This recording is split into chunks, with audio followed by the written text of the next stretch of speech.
Hello friends, आप सभी का स्वागत है मेरे YouTube channel true love story पर और मेरी कहानी द परफेक्ट मैरिज।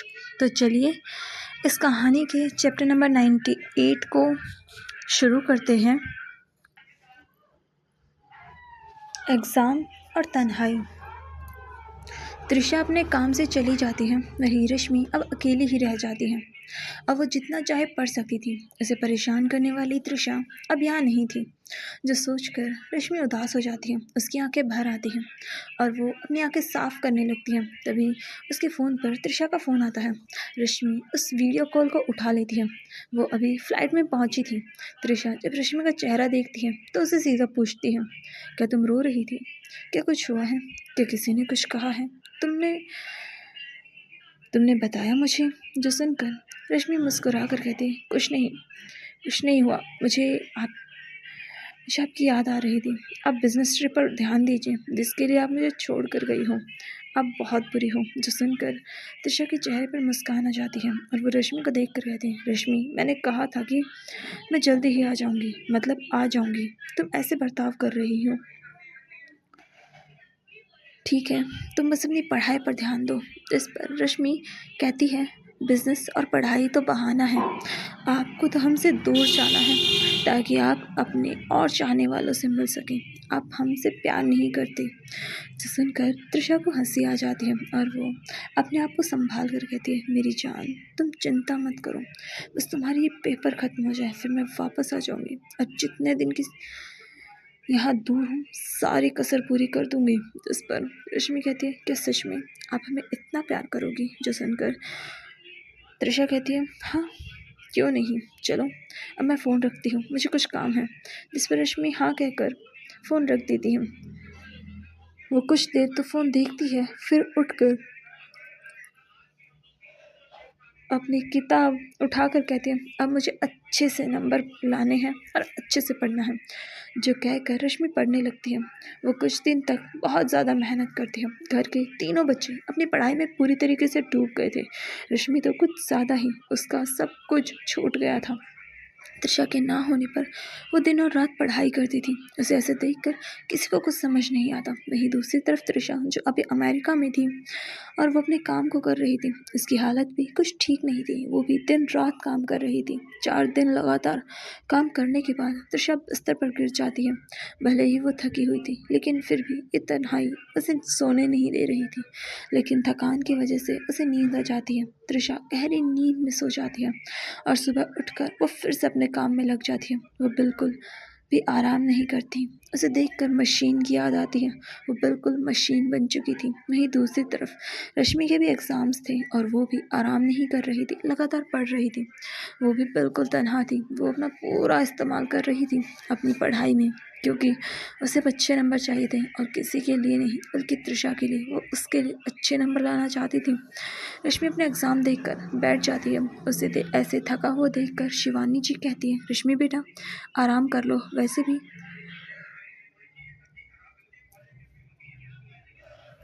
तुम दिन और रात मेहनत कर रही हो। अगर ऐसा करोगे तो बीमार हो जाओगे।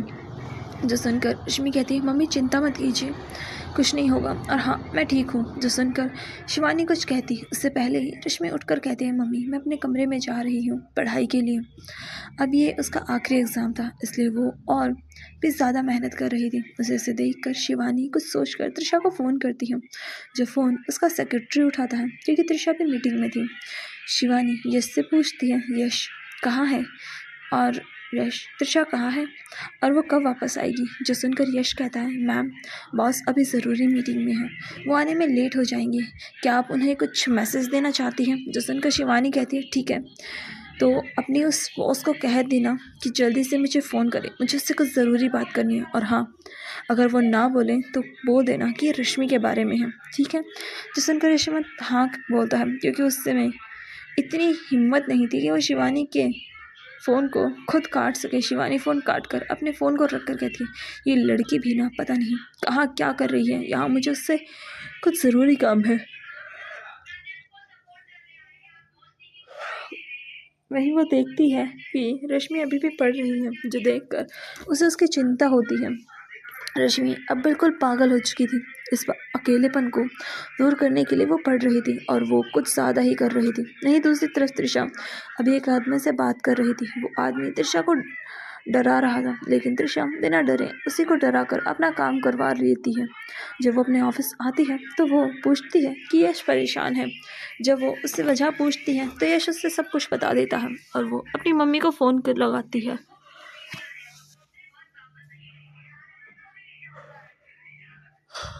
जो देखकर शिवानी पूछती है तुम्हारा काम कब खत्म होगा। जिस पर त्रिशा कहते हैं बस कुछ दिन और। जो सुनकर शिवानी कहती है अच्छा ठीक है, जल्दी से अपना काम खत्म करके आ जाओ।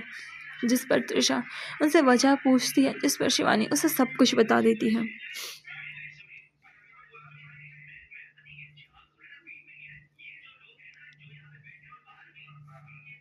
चैप्टर नंबर 99, तुमने मुझे याद किया। रश्मि जब अपनी पढ़ाई में पूरी तरीके से डूब चुकी थी। वो हर समय बस पढ़ती ही रहती थी, जो देखकर शिवानी को उसकी चिंता होती थी। इसलिए वो त्रिशा को फ़ोन करके रश्मि की हालत के बारे में बता देती है, जहाँ त्रिशा कुछ नहीं कहती और फ़ोन रख देती है।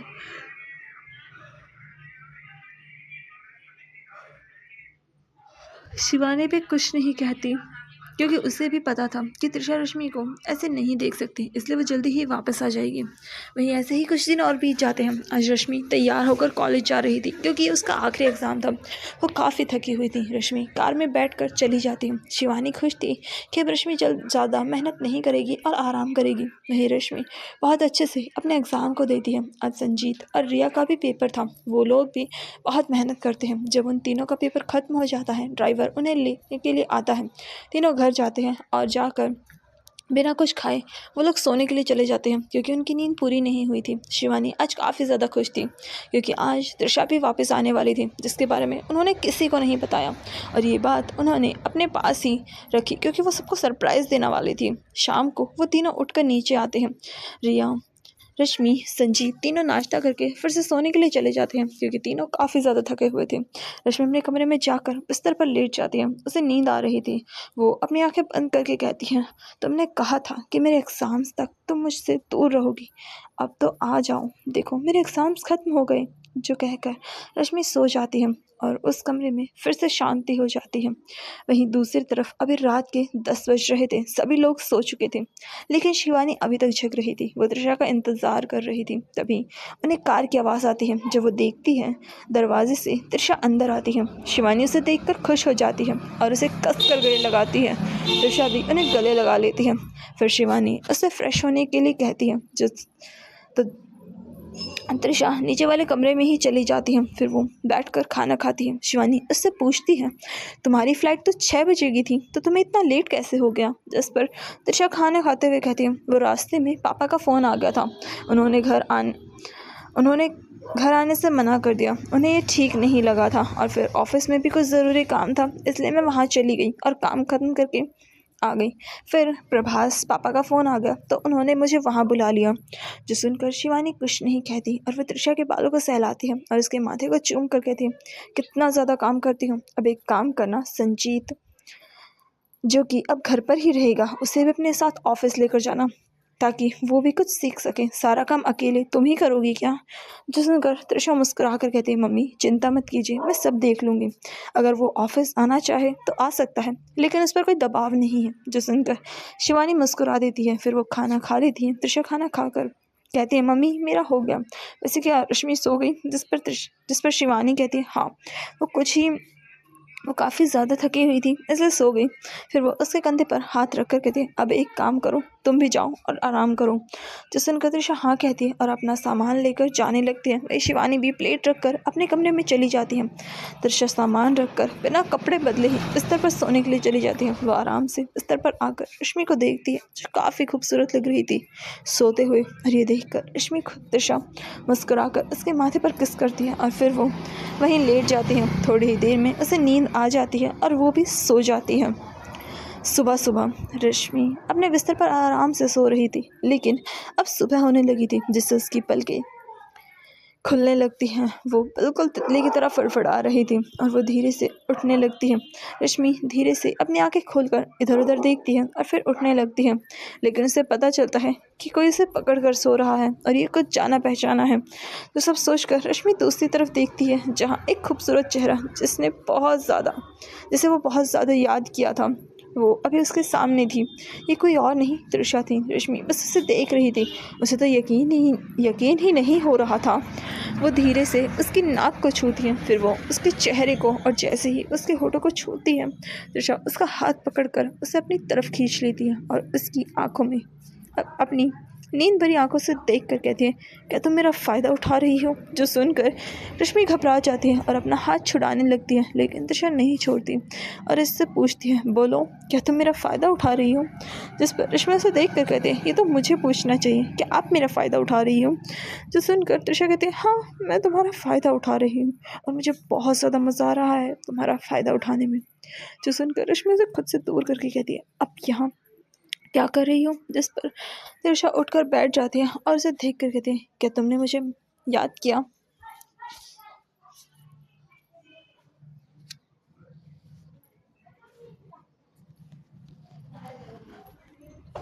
Chapter number 100। एग्ज़ाम्स ख़त्म हो गए।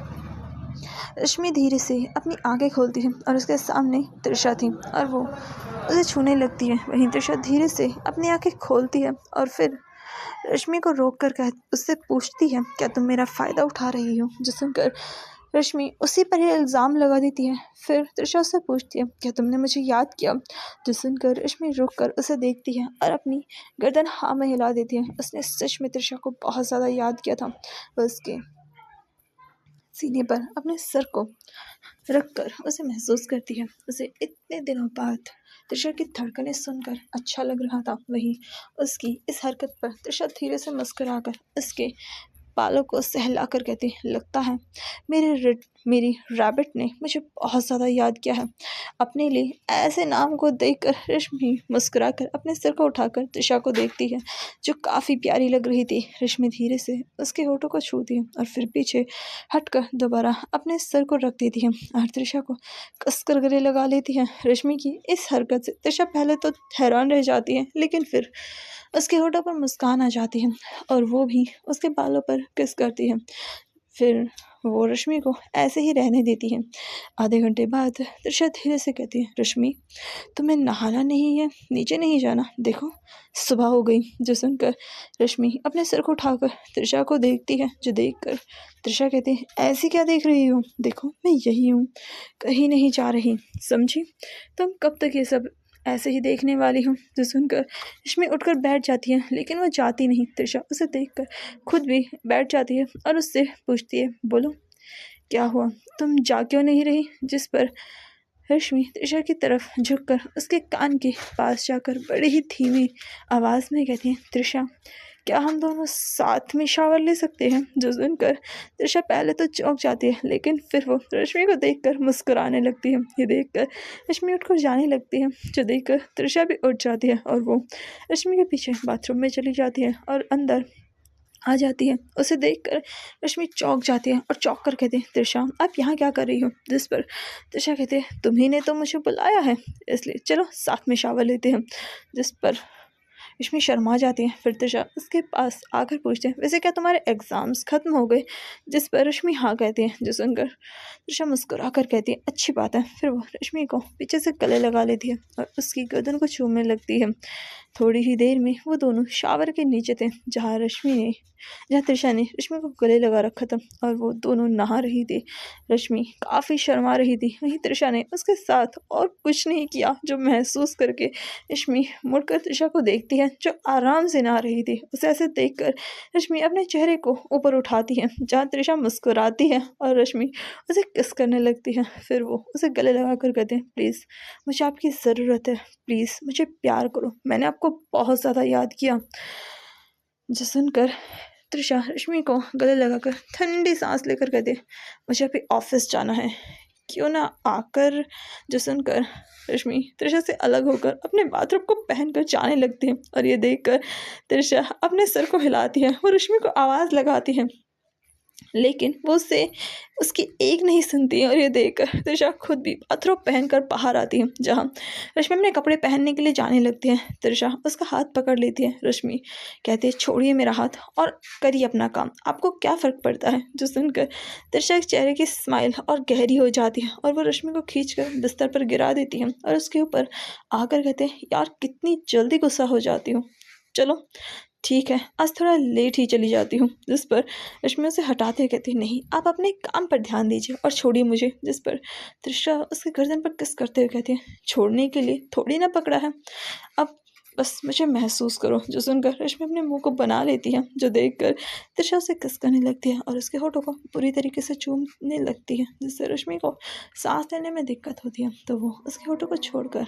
उसकी गर्दन को और उसके बाकी हिस्सों को चूमने लगती है। रश्मि बुरी तरीके से तड़पने लगती है और उसकी बहुत अजीब सा लग रहा था। वही उसे ऐसे देखकर त्रिशा अपने बाथरूम को खोल देती है और फिर वो उसे फिर से प्यार करने लगती है। जब रश्मि और ज़्यादा खुद को नहीं संभाल पाती, त्रिशा उसके साथ इंटीमेट होने लगती है। रश्मि उसे कसकर पकड़ लेती है। उसकी आवाज़ उस जगह पर गूंज रही थी।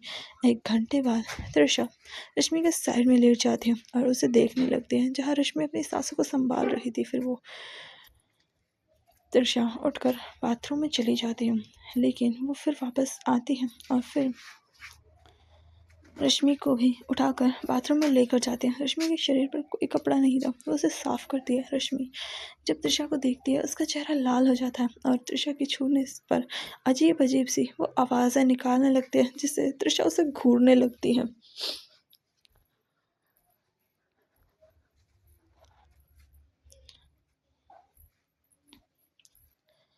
Chapter number 101। तुम सच में मुझे सेड्यूस कर रही हो। त्रिशा रश्मि को नहला रही थी। वो दोनों बाथरूम में थे, जहाँ त्रिशा जब रश्मि को छूती है, जिससे रश्मि अजीब सी आवाज़ें निकालती है और वहाँ मॉर्निंग कर रही थी। रश्मि की ऐसी आवाज़ें सुनकर त्रिशा की बॉडी रिएक्ट करने लगती है और वो रश्मि को पूरी तरीके से घूरने लगती है, जो देखकर रश्मि मासूम सी शक्ल बना कर कहती है, मैं खुद को रोक रही हूँ, लेकिन फिर भी आपके छूने पर सच में मुझे ऐसा लग रहा है। जो सुनकर त्रिशा कहती है, अच्छा होगा कि तुम अपनी आवाज़ों को काबू में कर लो, वरना मैं खुद को काबू में नहीं कर पाऊंगी। ठीक है, फिर मुझे मत कहना। जो सुनकर रश्मि कहते हैं, इसमें मेरी गलती नहीं है जो कर रही हूँ। जो कहकर वो त्रिशा के गालों को चूम लेती है, जो देखकर त्रिशा उसके हाथ को पकड़ कर कहती है, तुम सच में मुझे सेड्यूस कर रही हो। जो सुनकर रश्मि कहती है, बिल्कुल भी नहीं, ऐसा कुछ भी नहीं है। जो सुनकर त्रिशा खुद भी बाथटब में आ जाती है और रश्मि को अपनी गोद में बिठा कर कहती है, चलो आज घर पर रहते हैं, 1 दिन की छुट्टी तो मैं ले ही सकती हूँ। जो सुनकर रश्मि त्रिशा को देख कर कहती है, आप ये क्या कर रही हैं, अब छुट्टी। लेकिन उसके बाद तो वही रुक जाती है। जब त्रिशा उसे प्यार करने लगती है, रश्मि उसके प्यार में तड़पने लगती है और वो धीरे से उसके साथ इंटीमेट होने लगती है। वहीं रश्मि अब खुद को कोसने लगती है, क्योंकि उसी ने त्रिशा को प्रोवोक किया था। रश्मि त्रिशा को रोकते हुए कहती है, सुनिए, रुक जाइए, आपको काम पर नहीं जाना क्या। जिस पर त्रिशा बड़े ही आराम से कहती है, मैंने कहा ना, 1 दिन की छुट्टी तो चलेगी। जो सुनकर रश्मि कुछ और कहती कि त्रिशा उसे किस करने लगती है। 1 घंटे बाद दोनों बाथरूम से बाहर आते हैं, जहाँ रश्मि त्रिशा की गोद में थी। त्रिशा उसे किस कर रही थी। फिर रश्मि किस ब्रेक करके कहती है, चलो तुम्हारे कहने पर मैंने तुम्हें आज जाने दिया, लेकिन रात को हिसाब बराबर करूंगी। आज रात सोने के बारे में सोचना भी मत। जो सुनकर रश्मि का चेहरा बिल्कुल लाल हो जाता है और वो कुछ नहीं कह पाती। फिर त्रिशा उसे क्लोजेट में लेकर जाती है और उसे बैठाकर खुद उसके लिए कपड़े ढूंढती है और रश्मि के लिए एक बहुत सी खूबसूरत फ्रॉक निकाल कर उसे देती है, जो लाल रंग की थी। रश्मि को भी वो अच्छी लगती है और वो उसे पहना दे लेती है। फिर त्रिशा भी तैयार होने लगते हैं। रश्मि उसे देख रही थी। जब वो अपनी शर्ट के बटन लगाने लगते हैं, रश्मि उसे प्यार से देखने लगती है, क्योंकि त्रिशा बहुत ज़्यादा खूबसूरत लग रही थी। त्रिशा अच्छे से तैयार होती है और फिर रश्मि भी त्रिशा को गले लगा कर कहती है, आपने सच में अपना वादा रखा, आपने जैसा कहा था, अब मेरे एग्ज़ाम्स ख़त्म होते ही आ गई। जो सुनकर त्रिशा अपने बालों को सही करते हुए कहती है, भला कैसे तुम्हारी बात के खिलाफ जा सकती हूँ मैं। जो सुनकर रश्मि मुस्कुराने लगती है और वो तृषा को देखती है जो काफ़ी खूबसूरत लग रही थी। फिर वो दोनों नीचे जाते हैं जहाँ सभी लोग पहले से ही मौजूद थे। रिया और संजीत दोनों खाना खा रहे थे और किसी बात पर शिवानी से परमिशन ले रहे थे। उन्हें ऐसे देखकर रश्मि पूछती है, रिया क्या बात है और किस बारे में बात कर रही हो। वहीं तृषा जाकर अपनी सीट पर बैठ जाती है। वहीं शिवानी उसे नाश्ता देती है। तृषा आराम से खाना खा रही थी, वो किसी की भी तरफ नहीं देखती। वहीं रिया कहते हैं, दी हम सब सोच रहे थे कि अभी एग्ज़ाम्स ख़त्म हुए हैं और दोबारा पढ़ाई शुरू होने में अभी समय है, क्यों ना तब तक हम लोग कहीं घूमने चले और आप भी हमारे साथ चलो। लेकिन देखो ना, शिवानी आंटी हमारी इस बात के लिए राज़ी नहीं है। उनका कहना है कि हम अभी बच्चे हैं और हम खो जाएंगे। जो सुनकर रश्मि कहते हैं, मम्मी मान जाने दीजिए ना, वैसे भी ये अब बड़े हो गए हैं। जिस पर शिवानी कहते हैं, रश्मि बेटा ये किसी भी बड़े को लेकर नहीं जा रहे। संजीत और रिया दोनों जाना चाहते हैं। हम मानते हैं कि दोनों अच्छे दोस्त हैं और परिवार भी अच्छे दोस्त हैं, लेकिन बेटा ये दोनों अकेले नहीं जा सकते। लोग क्या कहेंगे, एक लड़का और लड़की अकेले नहीं जा सकते। जो सुनकर तृषा जो बैठी हुई थी, अचानक उसे हंसी आ जाती है और वह हंसने लगती है। जो देखकर सभी का ध्यान उसकी तरफ चला जाता है। रिया उसे देखकर कहती है, अब आपको क्या हुआ, आपको किस बात वजह से हंसी आ रही है, ज़रा हम भी सुने। जिस पर तृषा कहती है, अरे कुछ नहीं, बस ऐसे ही हंसी आ गई। जिस पर शिवानी कहते हैं, ऐसे ही तुझे हंसी नहीं आती, चल बता क्या चल रहा है तेरे दिमाग में। जिस पर तृषा कहते हैं, मम्मी आपको इस बात से दिक्कत है कि इन दोनों का अकेले जाना ठीक नहीं, लेकिन अगर इन दोनों के बीच कुछ होगा तो क्या वो यहाँ नहीं हो सकता, इसलिए छोड़िए और जाने दीजिए दोनों को। जिस पर रिया और संजीत पहले तो डर जाते हैं, लेकिन फिर रिया खुश होकर कहती है, तृषा दी आप कमाल की हो, सच में आपने हमारी इतनी बड़ी परेशानी ऐसे ही ख़त्म कर दी। फिर शिवानी ठंडी सांस लेकर कहती है, अच्छा ठीक है, अगर तुम कह रही हो तो जाने देती हूँ। जिस पर तृषा कहती है, चिंता मत कीजिए, वैसे भी मैंने रिया के रिश्ते की बात की है प्रभास पापा से और बहुत सारे अच्छे लड़के बताए हैं, शायद जल्दी ही इसके लिए भी किसी को चुन लिया जाए। जो सुनकर रिया और संजीत दोनों के चेहरे सफ़ेद पड़ जाते हैं। वहीं तृषा उन्हें देखकर मुस्कुराने लगती है।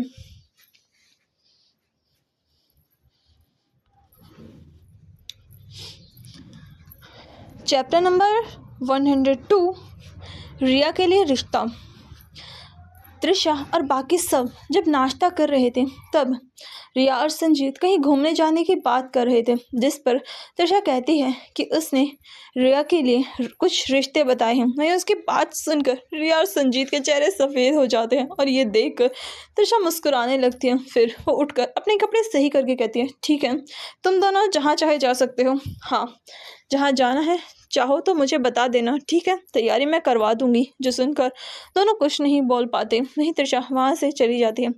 रश्मि देखती है रिया और संजीत बिल्कुल चुप हैं। जो देखकर वो खुशी से पूछते हैं, बोलो तुम दोनों कहाँ जाओगे, वैसे काफ़ी खुश लग रहे हो। जो सुनकर दोनों चुपचाप उठकर वहाँ से चले जाते हैं। वहीं कमरे में रिया सामान संजीत पर बुरी तरीके से फेंक रही थी और गुस्से से कह रही थी, सब तुम्हारी गलती है, सब तुम्हारी। अगर तुम मेरी बात मानकर तृषा दी को और घर में सबको हमारे बारे में बता देते तो ऐसा कुछ नहीं होता। फिर वो संजीत के पास आकर उसका कॉलर पकड़ कर कहते, और मेरी एक बात ध्यान से सुनो संजीत, अगर मेरी शादी गलती से भी कहीं और हो गई तो मैं तुम्हें पक्का मार डालूंगी, समझे, और उस लड़के को भी और फिर खुद को भी। जो सुनकर संजीत भी खुद को छुड़ा कर कहता है, पहले छोड़ो मुझे और आराम से बात करो, और हाँ दी ने कहा है कुछ किया नहीं। जिस पर रिया कहते, ओह तो शादी का इंतज़ार कर रहे हो। जो सुनकर संजीत पूछता है, तो तुम क्या चाहती हो। जिस पर रिया कहते हैं, मैं बस ये चाहती हूँ कि हम घर पर बात करें हमारे बारे में। जिस पर संजीत कहता है, अच्छा ठीक है, लेकिन ट्रिप से आने के बाद। जिस पर रिया गुस्से से कहते हैं, ताकि तब तक मेरा रिश्ता भी पक्का हो जाए। जिस पर संजीत पूछता है, अब क्या चाहती हूँ। जो सुनकर रिया कहते, बस इतना ही कि ट्रिप छोड़ो और चलो बात करते हैं। जिस पर संजीत पूछता है, और कैसे करेंगे ज़रा ये भी बताओ। जिस पर रिया कहते हैं, चलो तृषा दी को बता देते हैं। जिस पर संजीत कहता है, पागल हो गई हो, तृषा दी छोड़ेंगी नहीं दोनों को। जो सुनकर रिया कहती है, तो तुम तो क्या क्या तुम उसने बात नहीं कर सकते? जिस पर संजीत कहता है मैं बस उनसे बात नहीं कर सकता। जिस पर रिया कहते हैं चलो ठीक है, तो रश्मि दी से बात करते हैं। जिस पर संजीत कहता है क्या वो हमारी सुनेंगी? जिस पर रिया कहती है देखो त्रिशा दी से तुम बात कर नहीं सकते, मम्मी पापा से बात करते हुए उन्हें हमें शर्म आती है, तो बस रश्मि दी है जिनसे हम बात कर सकते हैं, आखिर वही है जो हमें समझ सकती है। जो सुनकर संजीत कहता है चलो ठीक है, वैसे इतनी भी बुरी बात नहीं है, वो हमारी बात अच्छे से सुन सकती है और हमें समझ भी सकती है। वो दोनों इस बात का फैसला करके अपने कमरे से बाहर आते हैं और रश्मि को ढूंढने लगते हैं जो अभी रसोई में काम कर रही थी। शिवानी जी मंदिर गई हुई थी, घर में कोई नहीं था।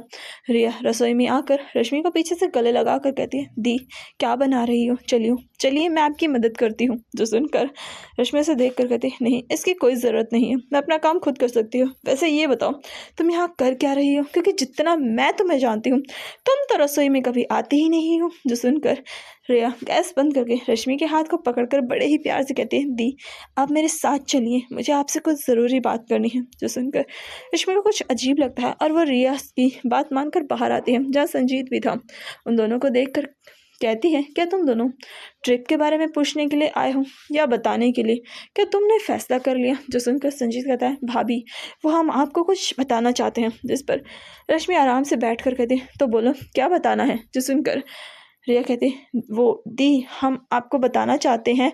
जिस पर रश्मि उन दोनों को देखती है लेकिन वो दोनों ही आगे नहीं बोल पाते। उन दोनों को ऐसे चुप देखकर रश्मि इरिटेट होकर कहती है अगर तुम दोनों को कुछ कहना है तो कह दो, लेकिन अगर तुम दोनों मुझे परेशान करना चाहते हो तो तुम दोनों कोशिश भी मत करना। जो सुनकर दोनों एक दूसरे को देखने लगते हैं जो देखकर रश्मि परेशान होकर कहती है अगर तुम दोनों को कुछ कहना है तो बोलो, लेकिन अगर तुम्हें कुछ नहीं कहना या कहना भी है तो जल्दी बोलो और मुझे कुछ काम है। जो सुनकर रिया संजीत एक दूसरे को देखने लगते हैं जो देखकर रश्मि कहती है अब एक दूसरे को घूरना बंद करो और बोलो, लेकिन कोई कुछ नहीं कह पाता।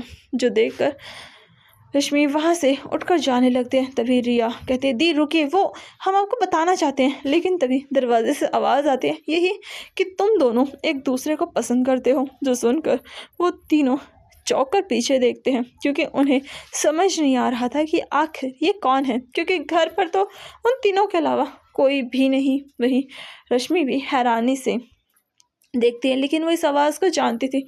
वो मुड़कर देखती है और हैरान रह जाती है।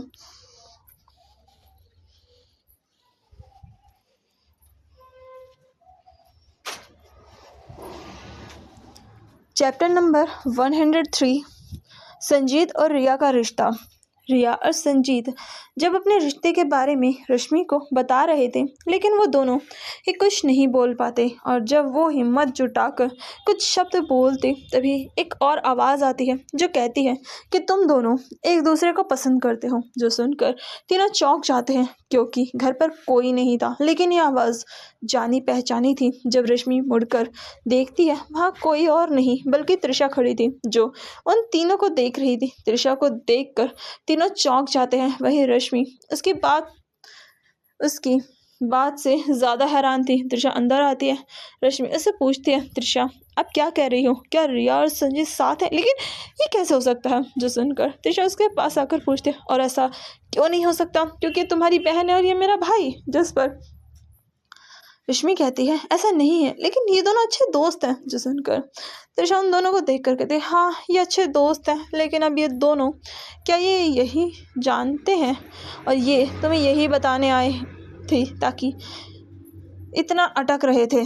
जो सुनकर रश्मि उन दोनों को देखकर कहती है रिया ये क्या कह रही है, तुम दोनों एक दूसरे को पसंद करते हो और तुम दोनों ने ये बात हमें बताई क्यों नहीं, या अपनी बड़ी बहन को भी तुमने ये नहीं बता सकती थी? जो सुनकर त्रिशा कहती है चलो ये सब छोड़ो। फिर वो संजीत को देखकर कहती है वैसे मुझे लगा था कि तुम दोनों अभी भी मुंह नहीं खोलोगे, इसलिए मैंने रिया की शादी की बात की। जो सुनकर संजीत आगे आकर अपने सिर को झुकाकर कहता है दी मैं मानता हूँ हमने ये बात छुपाकर गलती की, हमें ये बात आपको बता देनी चाहिए थी, लेकिन हम दोनों डर गए थे और आप तो जानती हैं मम्मी का गुस्सा, और हम आपको और भाभी की शादी के बाद बताने ही वाले थे। जो सुनकर त्रिशा एक कदम संजीत की तरफ बढ़कर कहती है पहली बात तुम ऐसा कुछ भी नहीं करते और इस बात पर मुझे पूरा यकीन था क्योंकि तुम इतने समय से कुछ नहीं कर तुमने कुछ नहीं कहा और अब क्या कहते, ठीक है। और हाँ,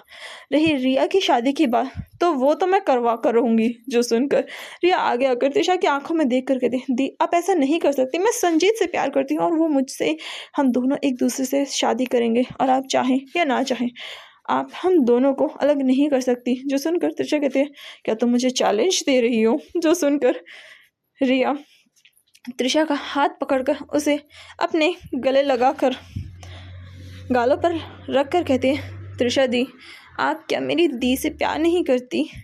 आखिर हम एक परिवार हैं और मैं भी आपके परिवार का हिस्सा हूँ, तो आप क्या अपनी वाइफ की छोटी बहन को ऐसे परेशान करोगी? क्या ये अच्छा रहेगा? प्लीज़ त्रिशा दी मान जाइए।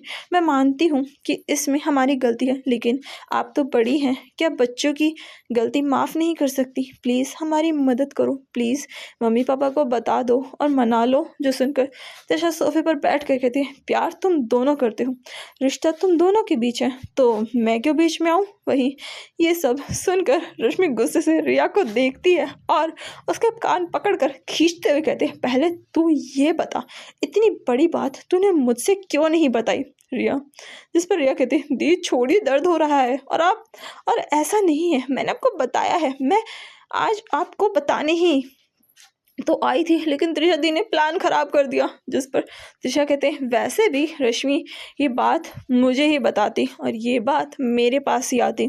फिर वो उन दोनों को देख कर कहते हैं, और तुम दोनों, अब तुम दोनों की ट्रिप भी कैंसिल, ठीक है? और हाँ, कोई और सवाल नहीं, मैं मम्मी पापा से बात करूँगी, ठीक है?